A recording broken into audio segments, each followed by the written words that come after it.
जय श्री राम। पहली बार आए हो तो सब्सक्राइब कर देना, अपने दोस्तों को शेयर कर देना और ये वीडियो अंत तक जरूर देखना। This video is intended solely for educational and learning purposes. We have no intention of involving clients in any trading activities. आज हम बात करने वाले हैं निवेश की दुनिया के एक बड़े ही अजीब विरोधाभास की। एक ऐसी कहानी जो पिछले कुछ सालों में सामने आई है और जिसने बड़े बड़े जानकारों को भी सोच में डाल दिया है। आइए आज इसी दिलचस्प पहेली को सुलझाते हैं।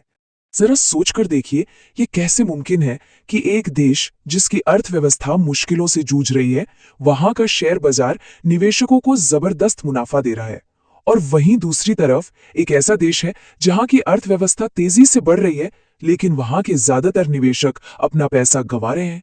ये सुनने में ही कितना अजीब लगता है ना? तो चलिए इस पहेली के पहले हिस्से को समझते हैं और देखते हैं कि संकट में फंसे पाकिस्तान के स्टॉक एक्सचेंज ने आखिर ऐसा क्या कमाल कर दिखाया। देखिए, उस वक्त पाकिस्तान की आर्थिक हालत कोई बहुत अच्छी नहीं थी। पॉलिटिकल इंस्टेबिलिटी थी, महंगाई आसमान छू रही थी और देश आईएमएफ के कर्जे में डूबा हुआ था।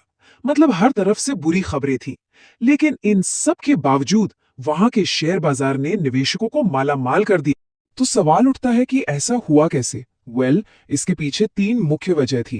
पहली, वहां के स्टॉक्स बहुत ही ज्यादा सस्ते मिल रहे थे, मतलब अंडर वैल्यूड थे।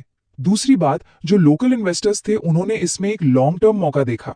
और तीसरा, क्योंकि मार्केट साइज में छोटा था तो थोड़ा सा भी नया पैसा जब आया तो उसने मार्केट में एक जबरदस्त तेजी लाई। ये तो हुई संकट में अवसर की कहानी। अब कहानी का रुख भारत की तरफ मोड़ते हैं, जहां तस्वीर बिल्कुल उलट थी। एक ऐसी तस्वीर जिसने कई निवेशकों को निराश कर दिया। भारत में कागजों पर सब कुछ शानदार लग रहा था। निफ्टी और सेंसेक्स हर रोज नए रिकॉर्ड बना रहे थे, जीडीपी ग्रोथ से आंकड़े भी बहुत अच्छे थे, लेकिन जमीनी हकीकत कुछ और ही थी। ज्यादातर रिटेल निवेशकों के पोर्टफोलियो लाल निशान में थे, यानी नुकसान में। खासतौर पर उनके मिड कैप और स्मॉल कैप शेयर तो जैसे फंस ही गए थे। असल में यहाँ वेल्थ क्रिएशन नहीं हो रहा था, बस पैसा एक हाथ से दूसरे हाथ में जा रहा था। और ये आंकड़ा तो मतलब यकीन करना मुश्किल है। इंडेक्स के लगातार ऊपर जाने के बावजूद 90%, जी हाँ 90% निवेशकों का पोर्टफोलियो या तो वहीं का वहीं था या फिर घट गया था, पैसा बना ही नहीं। तो फिर ये इंडेक्स ऊपर कैसे गया? राज की बात यह है कि पूरा बाजार ऊपर नहीं जा रहा था। ये तेजी सिर्फ कुछ गिने चुने बहुत बड़े शेयरों के दम पर थी। ये कोई ऐसी रैली नहीं थी जिसमें सारे शेयर ऊपर जा रहे हों। अब सवाल यह है कि आखिर छोटे निवेशक फंसे कहां? ऐसा क्या हुआ कि उनका पैसा डूब गया?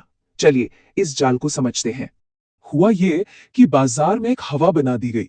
एक ऐसा माहौल, एक ऐसा भ्रम फैला कि कोई भी शेयर खरीद लो वो ऊपर ही जाएगा। बस इसी सोच ने खासकर नए निवेशकों को एक बहुत बड़े जोखिम में डाल दिया। ये नुकसान का सिलसिला कई स्टेप्स में हुआ। सबसे पहले लोगों ने सोशल मीडिया और खबरों के आधार पर ट्रेडिंग शुरू कर दी। फिर आईपीओ का दौर आया, जहां हर आईपीओ को पैसा छापने की मशीन समझ लिया गया। नतीजा, लोगों का पैसा ऐसे शेयरों में फंस गया जिनका या तो बहुत ज्यादा हल्ला था या जिनकी बुनियाद ही कमजोर थी।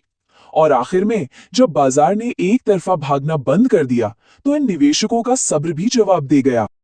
अगर साफ शब्दों में कहा जाए तो ये इन्वेस्टिंग थी ही नहीं, ये एक तरह का सट्टा बन चुका था, जहां लोग बिना किसी रिसर्च के सिर्फ उम्मीद के सहारे पैसा लगा रहे थे। तो इस पूरी कहानी से, इस पूरे मार्केट पैराडॉक्स से हमें क्या सबक मिलता है? एक ऐसा सबक जो हर निवेशक को हमेशा याद रखना चाहिए। एक बात समझना बहुत जरूरी है कि शेयर बाजार किसी देश की जीडीपी का आईना नहीं होता। बाजार अपने दो उसूलों पर चलता है। पहला है वैल्यूएशन, यानी किसी कंपनी की असली कीमत क्या है, और दूसरा है साइकिल, यानी तेजी और मंदी का चक्र।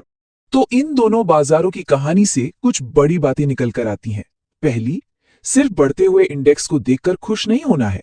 दूसरी, कभी कभी छोटे और अंडरवैल्यूड बाजारों में बड़ा पैसा कमाने का मौका छिपा होता है। और तीसरी, जिस बाजार का बहुत ज्यादा हल्ला हो वो अक्सर नए निवेशकों के लिए एक जाल साबित हो सकता है। और यही इस पूरी बातचीत का सार है। दिन भर इंडेक्स को ट्रैक करने से बेहतर है कि अपने पोर्टफोलियो पर ध्यान दिया जाए, क्योंकि दिन के आखिर में आपकी असली कहानी आपका पोर्टफोलियो ही बताएगा, इंडेक्स नहीं। तो अब सवाल यही उठता है कि क्या ये सही वक्त है कि हम सब इस भेड़ चाल से बाहर निकलें और अपना ध्यान उन कंपनियों में निवेश करने पर लगाएं जिनकी वाकई में कोई वैल्यू है, जिनकी बुनियाद मजबूत है, इस पर सोचिएगा जरूर। अगर आपको ऐसी रियल मार्केट नॉलेज चाहिए